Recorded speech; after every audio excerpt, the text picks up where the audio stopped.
Graça e paz, irmãos. Nós estamos aqui na aula de número 12, já chegando na penúltima aula, próximo ao final do curso.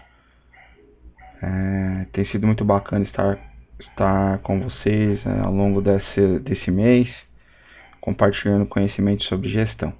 Essa aula ela vai tratar um pouquinho sobre gestão de conflitos e técnicas de negociação. Então, isso é muito interessante, né? Lembra que nós falamos sobre grupos heterogêneos, as dificuldades dos perfis sociais. Bom, aqui nós vamos falar um pouquinho sobre as técnicas para a gente evitar que essa bomba exploda, ok? Mediação de conflitos e outros caminhos, tá bom? Então, vamos trabalhar um pouquinho isso. Bom, desafio da administração de conflitos. A administração de conflitos consiste na escolha e implementação de estratégias mais adequadas para se lidar com cada tipo de situação. Vocês vão se ver em diversas situações ao longo da vida cristã de vocês, na relação dentro das igrejas, né? Dentro da gestão eclesiástica, conflitos de interesses, enfim, muitas questões vocês vão passar, né? Então é um verdadeiro quebra-cabeça e vocês precisam estar sustentados nesse quebra-cabeça, assumindo posturas de mediação inteligentes que possam levar as pessoas e a igreja ao caminho que está sendo estabelecido pelo Senhor, né? Então muitas vezes as pessoas elas não jamais vão ter poder de impedir a obra do Senhor, mas elas retardam muitas vezes algumas questões por questões pessoais ou por falta da condição de se estabelecer um diálogo e de mediar um conflito muitas vezes. Então nós vamos estar falando um pouquinho disso. Bom, a perspectiva do interesse na gestão do conflito. Aqui nós temos uma imagem, né? Então aqui tem vários interesses aqui claros nessa imagem, ok? Bom, eu vou começar pelo conflito aqui do dente de sabre, né? Como a gente ouve muito falar desse dente de sabre aqui. O dente de sabre, ele tá de olho aqui no homem, tá certo? Das cavernas, né? Então, ele tá pensando assim, olha, que beleza, eu vou pegar ele e eu vou me alimentar com ele, tá certo? E o homem das cavernas tem a mesma perspectiva. Ele quer se alimentar, ok? Então tem tanto o dente de sabre quanto o homem das cavernas, eles querem se alimentar, assim como um terceiro grupo aqui que são os abutres, ok? Então, aonde que está o conflito aqui? O conflito, né? Aqui tem um senso comum, eu estou com fome e preciso me alimentar. O conflito está aonde? Que um quer se alimentar do outro, tá certo? Aqui, ó. E esse grupo aqui esperando para ver o que vai dar, ok? Para tirar proveito dessa situação. Isso daqui é um exemplo clássico da gestão de conflito, ok? Como fazer, né? Como resolver esse problema, ok? Muito complicado, né? Então, nesse caso aqui, qual seria a solução? Esse camarada aqui poderia conversar com esse aqui para atacar esse grupo aqui. Qual seria a solução? Eles poderiam estar juntos procurando uma nova caça? Tá certo? Ao invés de tentar se alimentarem um do outro. Então, aqui nós temos a dimensão do problema, que todos estão com fome. E aqui a gente tem um conflito, ok? A postura desses camaradas aqui é a melhor? Eles estão lá de cima, olhando tudo, esperando o que vai dar para se aproveitar da situação. Todas essas questões aqui são perfis de comportamento humano. quando em conflito, ok? Tem aquele que não mede esforços em relação à postura com o outro e vice-versa. E sempre tem aquele grupo que sabe o que está acontecendo, não faz a mediação e simplesmente se posiciona de uma forma neutra para ver no que vai dar e se aproveitar da situação. É assim que funciona. Infelizmente, o conflito tem essa característica. Vamos lá. O que o Luther King diz? Eu achei uma resposta interessante a tudo isso, né? Quanto ao ser humano, né? O ser humano deve desenvolver para todos os seus conflitos um método que rejeite a vingança, a agressão e a retaliação. A base para esse tipo de método é o amor. Isso é uma frase do nosso querido Martin Luther King Jr., né? Inclusive uma pessoa que teve entre nós que eu admiro muito, ok? Gosto muito do Martin Luther King. Vamos lá. Bom, conflitos interpessoais na organização. Alguns motivos aqui a gente pode dar isso aqui para a igreja, pode ser também, ok? Diferenças de idade, sexo, os valores, crenças, conflitos por falta de recursos materiais, financeiros e por diferenças de papéis. Isso aqui está muito presente nas nossas igrejas também, felizmente. Como eu disse para vocês, muito do que nós íamos ver estaria aplicado. Técnicas seriam aplicadas à igreja, ok?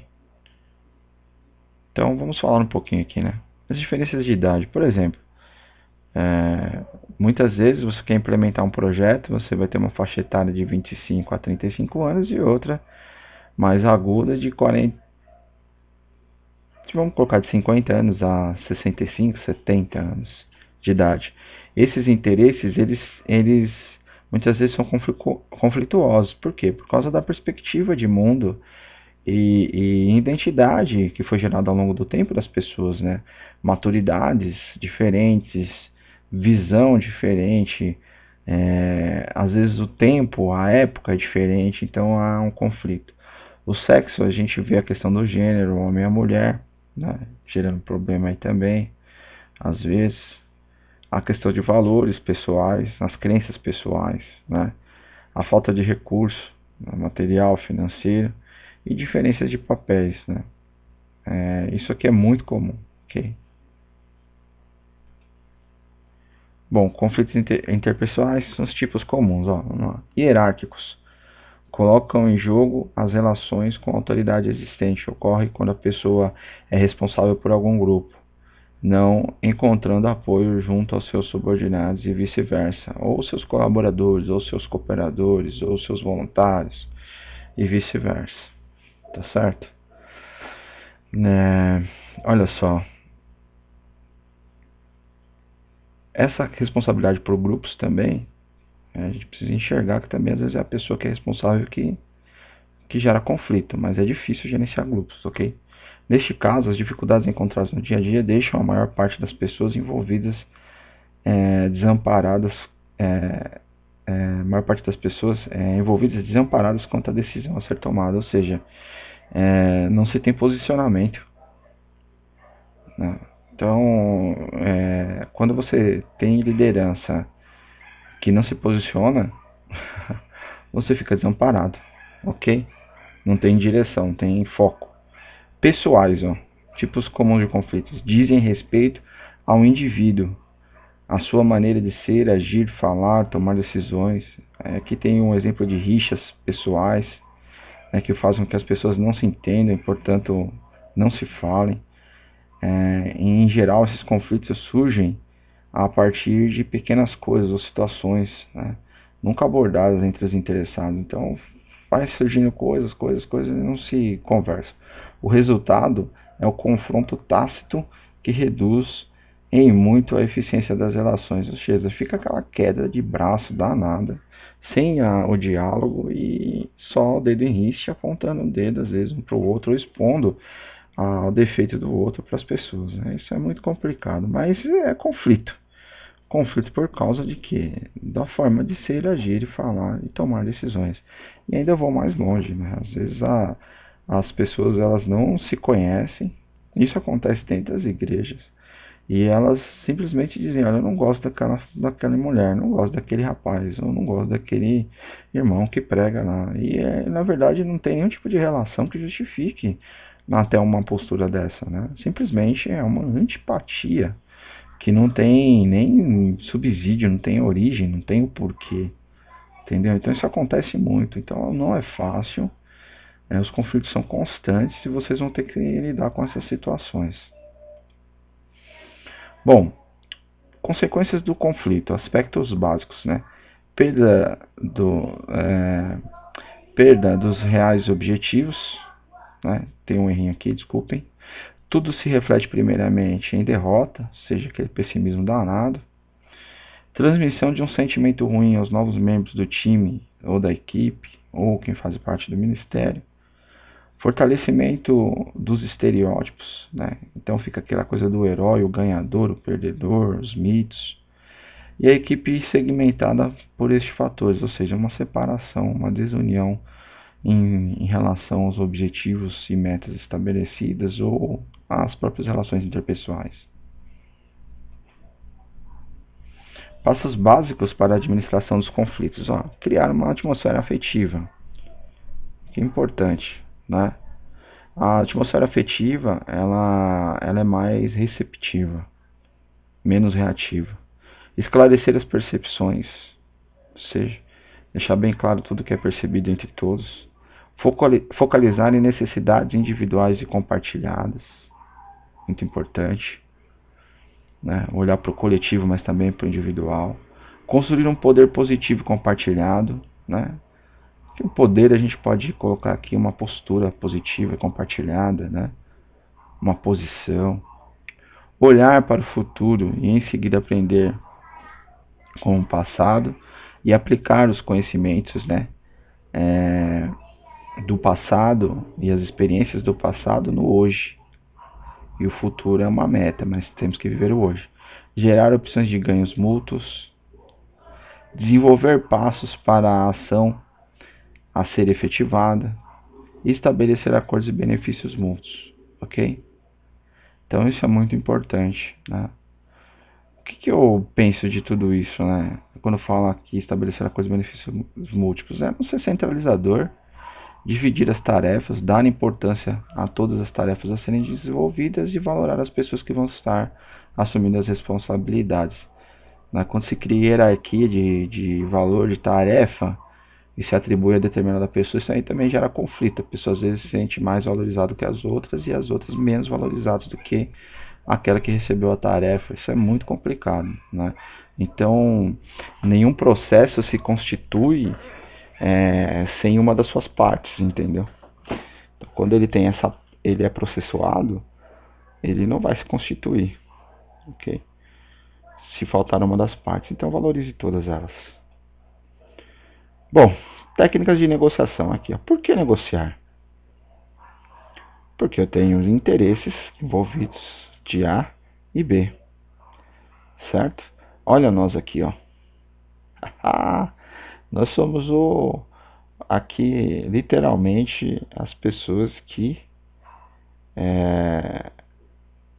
trazem luz em meio a conflitos, ou seja, trazem a luz do evangelho no meio das situações. Das situações nós temos que colocar luz nelas para que elas se resolvam, né? E qual que é a solução? É negociar, conversar, dialogar, ok? Tá? É claro, pessoal, negociação de fé jamais. Bom, somos cristãos, ok? Somos cristãos e como batista, ortodoxo, né? É isso aí. Vamos lá. Então a gente vai mediar conflitos entre quem? Pessoas, né? Questões comerciais, políticos, jurídicos, sociais, religiosos. São os conflitos, né? Pessoais, perdão, comerciais, políticos, jurídicos, sociais, religiosos e outros. Então, são características de conflitos. Isso aqui, esses itens são classificados em várias literaturas, né, de técnicas de negociação. Não foi eu que criei. Aqui a gente coloca religioso, mas o religioso tem uma extensão muito grande, né? Na verdade, né? Tá ligando questão pessoais, tá ligando aspectos sociais, né? Deus que me livre, mas até hoje em dia às vezes comerciais, meu pai. Tem esses interesses aí, infelizmente. Mas às vezes a gente também tem problemas jurídicos e a gente tem que trabalhar em cima disso, né? Questões, opções políticas e tal. É uma questão bem séria, né? Eu falo da questão comercial aí, que muitos veem a igreja como negócio. E eu creio e espero em nome de Jesus que vocês nunca caiam nesse engodo. A igreja não é um negócio. A igreja é o corpo de Cristo. Como instituição, ela tem um propósito, que nós já estamos falando e viemos falando ao longo das aulas, ok? Continuando, alguns conceitos. Ó. Vamos conceitar a negociação. Negociação é o processo de tomar decisões conjuntas quando as partes envolvidas têm preferências diferentes. Então, preciso negociar, ok? Um outro conceito, que a negociação é um processo de tomada de decisão entre partes interdependentes que não compartilham preferências idênticas. É pela negociação que as partes decidem o que cada um deve dar e tomar em seus relacionamentos. Muito bom, né? Que é o nosso querido Cavenato. Vamos lá. Etapas do processo de negociação.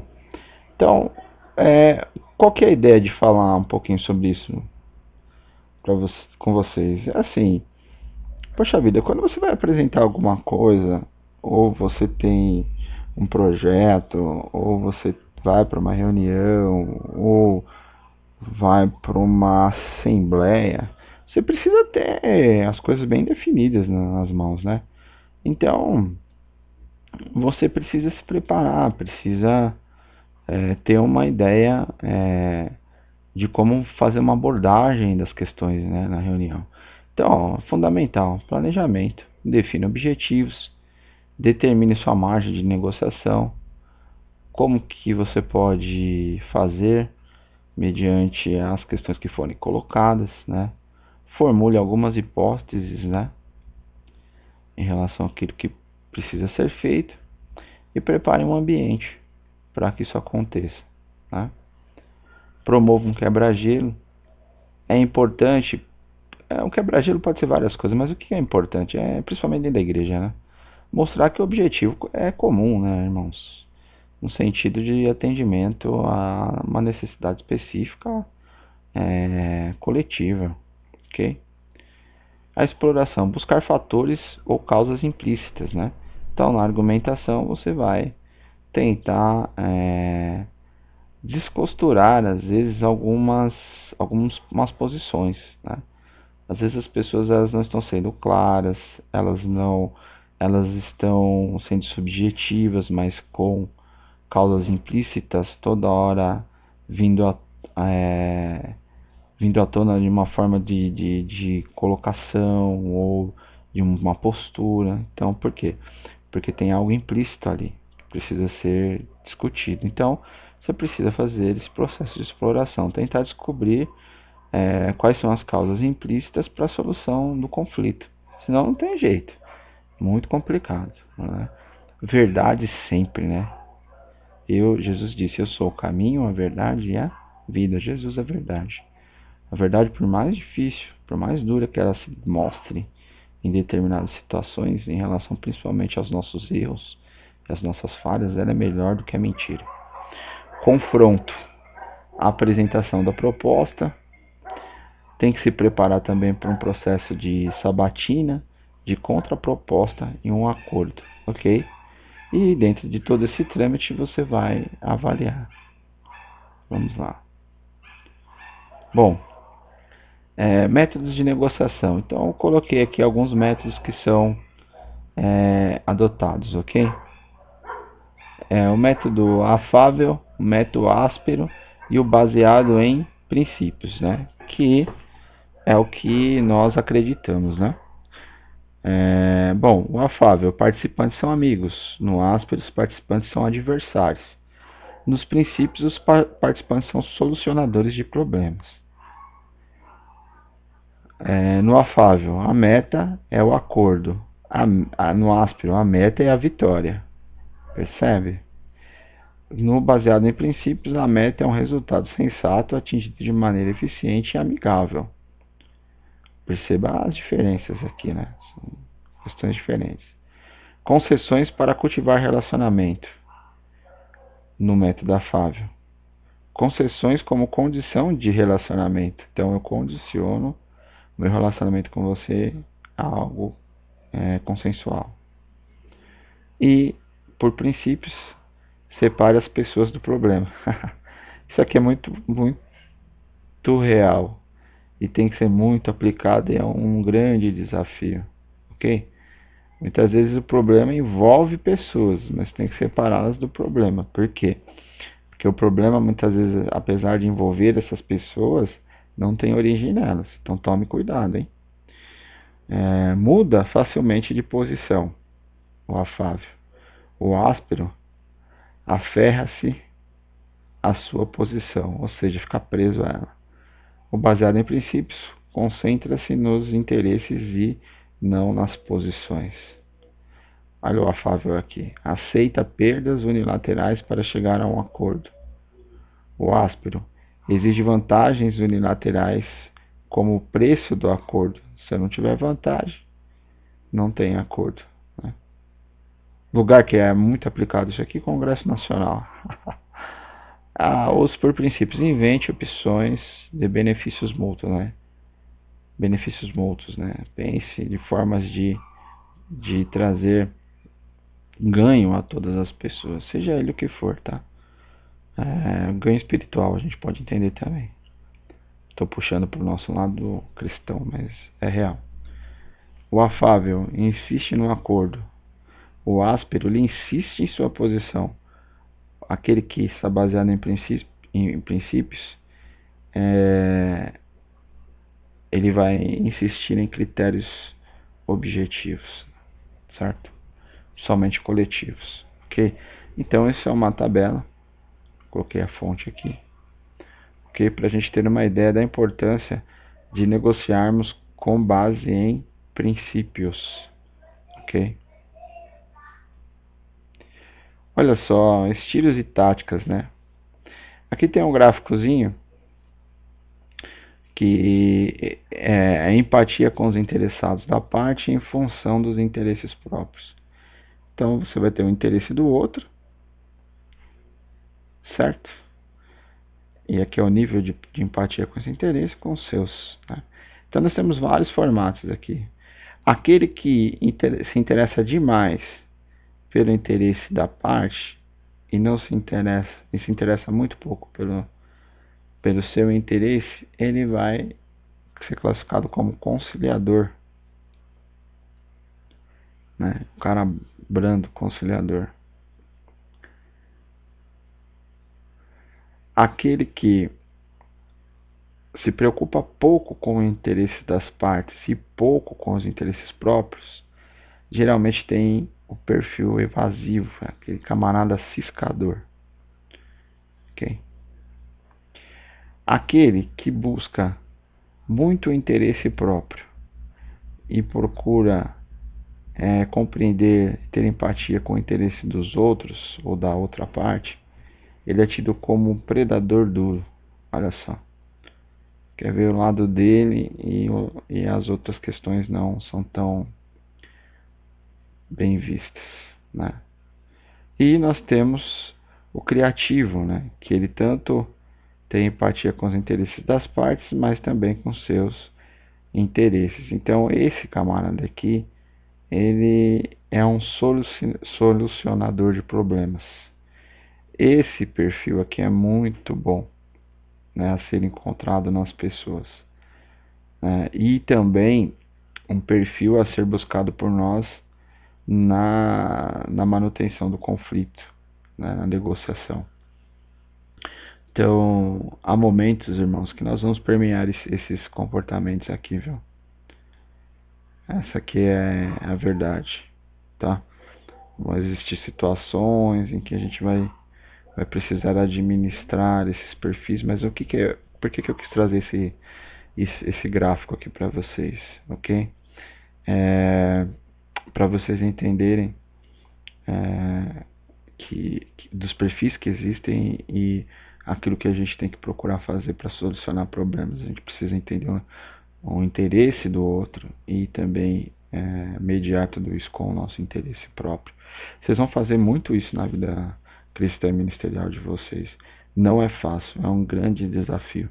Eu já me vi, às vezes, como predador duro por algumas necessidades, e eu já me vi como um conciliador brando. Evasivo é muito pouco. Eu já me posicionei muito pouco dessa forma, entendeu? Mas eu já precisei também. Então a gente precisa realmente buscar um equilíbrio dentro de tudo, de todos esses perfis, né? E buscar solucionar o problema, né? A gente precisa ter essa flexibilidade, essa dinâmica de solucionador de problema, ok? Então a gente precisa encontrar um ponto de equilíbrio dentro de todas as situações que se apresentam para nós, mas a gente precisa ter essa virtude aqui de solucionador de problemas. Senão, nós vamos parar no caminho, irmãos, porque olha, se a gente se posicionar e parar em alguma dessas posições aqui, nós vamos começar a ter problemas graves na gestão de conflito, na mediação de conflito. E na negociação, é claro. Continuando, técnicas de negociação, né? Então coloquei aqui a preparação. Quem são as partes? Qual é a questão a ser discutida? O que se quer? O que as outras partes querem? O que você quer? O que a outra parte quer? Metas para o negociador aqui, ó. Melhor acordo possível. Relacionamentos fortalecidos entre as partes e aprender com cada negociação. Mantenha-se nas suas metas. Isso aqui são os princípios. Não reaja a provocações. Ganhe tempo para pensar. Ok? Não decida à mesa. Tem questões que muitas vezes a gente precisa de um tempo para pensar e para colocar a cabeça no lugar e organizar as ideias. Quebre condicionamentos, esteja preparado e surpreenda as pessoas no seu conhecimento, no nível de informação levantada. Procure sempre ir para algumas reuniões com pautas já pré-estabelecidas, para que tenha um desenvolvimento dinâmico as reuniões, ok? Para não virar conversa de tolo, tempo perdido, discussões sem nexo, ok? Tudo bem? Não rejeite, reformule, né? A pessoa fez uma colocação, tenha essa desenvoltura. Declare seu interesse e não a sua posição. Ouça mais, fale menos, isso aqui é muito importante. Use um parceiro, né, para conversar. Faça intervalos, neutralize ataques. Irmãos, olha só. Isso aqui que está aqui, por que está aqui? Porque nós temos que falar com vocês no mundo real. Então vai ter hora que a gente vai estar numa reunião e a gente vai ser atacado, sim. E a gente precisa saber gerir esse conflito, certo? Criar credibilidade e opções, ok? Princípios, ó. Princípios importantes a serem tomados, ok? Nós estamos já avançando bem na aula, estamos caminhando para o final. Bom, dicas práticas, né? Do e don't. Faça propostas com espaço para manobras. Tente descobrir qual é a posição da outra parte. Seja flexível para adaptar-se à situação, né? Então, isso daqui é o faça, esse aqui eu não faço. Não faça demasiadas concessões no início. Você vai discutir algo que precisa ser flexibilizado. Você já gerou uma margem para que você negocie certa situação. Mas se você abrir demais essa negociação no começo da reunião ou da discussão, você vai se ver em maus lençóis lá na frente. Nunca diga nunca. Leve seu tempo para pensar nas coisas, ok? Então pense nas coisas. Não ridicularize a outra parte. Não interrompa a outra parte.